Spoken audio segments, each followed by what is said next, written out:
Hi, I'm making this video to share some of the findings I'm getting from melee and range endurance tests I've been completing. I notice more and more people who are not running a sort of shield, which is an SNS, are either slotting only endurances or asking what I think about it. I think endurances are without a doubt very strong on SNS when stacked with health and damage reduction. This is mainly because SNS also has amazing passives that provide over 1,000 extra defenses, as well as unique stats like shield block chance that help them mitigate more damage, and especially a strong cooldown reduction passive that allows them to cast Blessed Barrier and Counter Barrier back to back with even a bit of overlap if built correctly. All other wand healer builds can't do this, which is why running endurances only against properly geared players feels like you're not running anything sometimes. You can see this as the video continues in the fights I've used as demonstrations against properly geared players on my main server. And these are not extremely geared players, mind you, they just know how to gear. And apologies for no audio. I'm having audio issues, but the purpose is just to see, how my higher endurance fares against lower hit crit or against crit that's higher than my endurance. I think one thing I want people to pay attention to is notice how much damage this crossbow player does to me, and even the greatsword people that will follow, despite having so much endurance. And you have to imagine in a realistic scenario, when you have two or more people on you, you're going to have all that same damage coming at you at the same time. And if endurance is not enough to help you survive against just one person and in terms of bursts, then I don't know how worth it is just to run endurances alone if that's how it performs at such high levels on a non-SNS build. And you can already see on some of these clips that the crossbow player even one-shot me or did half my health when I made a mistake. But there I start to understand that it's not endurance that's helping me, it's my skills. And if my skills, if I don't mess up my combos, then I can keep my healing combos up to where they need to be and I don't mess it up, then I'm surviving. But then I can also do that with other stats. I don't necessarily need endurance to do that if endurance is not helping me and it's just my skills that are helping me. So that's something that I'm starting to think more about as I tweak my builds. So when you think about building melee endurance, you have to really understand what great swords can hit easily or on average when it comes to T1 and T2 endgame to understand if it's worth running melee endurance for you, depending on the weapons that you're wearing, of course. So these are the stats that great swords can hit on average or easily if built correctly in T2, and it's a little lower in T1.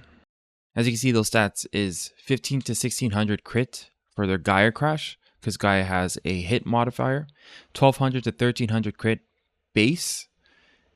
They can also reduce your evasion by 300. So if anyone thinking of running melee evasion, you have to also consider this. They also have 1200 to 1400 hit base, and that's easy for them to achieve with their passives. And then they have 30% skill hit rate increase on their stuns as well. So there's just so much extra hit. There's so much crit that they can achieve in T2.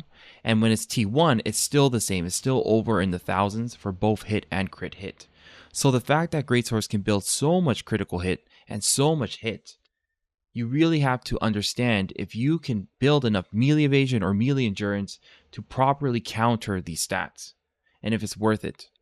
Or would it be worth it to run range and magic endurances or evasions, which you can create a bigger gap between, magic and range crit and hit versus your magic and range endurances and or evasions.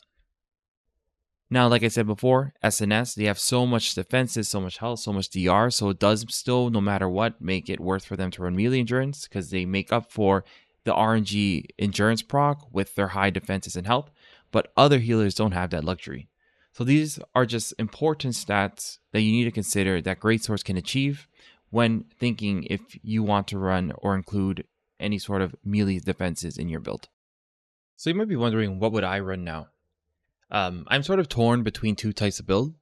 I'm currently testing a double evasion and a single endurance stat build, as well as a double endurance and a single stat evasion build.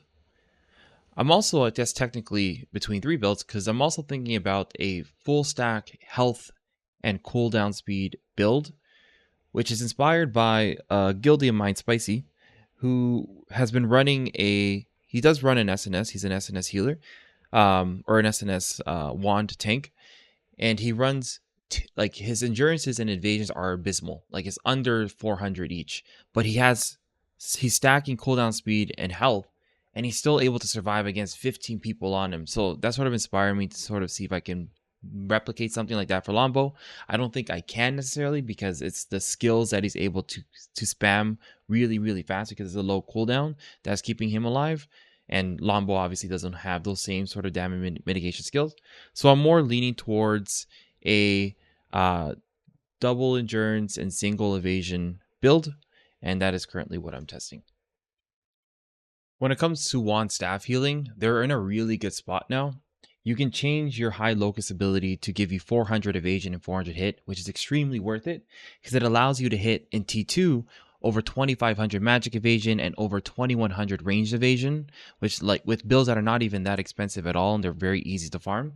And in T1 you can hit builds with over 1700 or 1800 magic evasion and over 1500 range evasion. So it allows you to hit really really really good evasion stats or evasion breakpoints, or goals, sorry, that you really want to hit to make evasion worth it. So wand staff is in a really good spot. It's very easy to gear them up, and they have so much more options. It's just the other builds, or really just wand Lombo, where I'm just sort of trying to figure out what kind of build, what kind of defenses am I comfortable with based on tests that I'm actually doing myself in game. And I'm trying to do these on the main server because on the Hyperboost server, there's a lot of people who gear really terribly or not so great.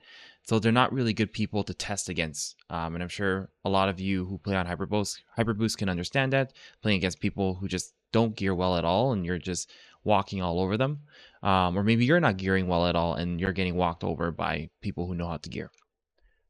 But yeah, the point I'm trying to make there is that I don't necessarily like testing things on the Hyperboost server because I don't think that a lot of folks are properly gearing for me to get really accurate results for the tests that I'm trying to complete. So I prefer to test on main servers.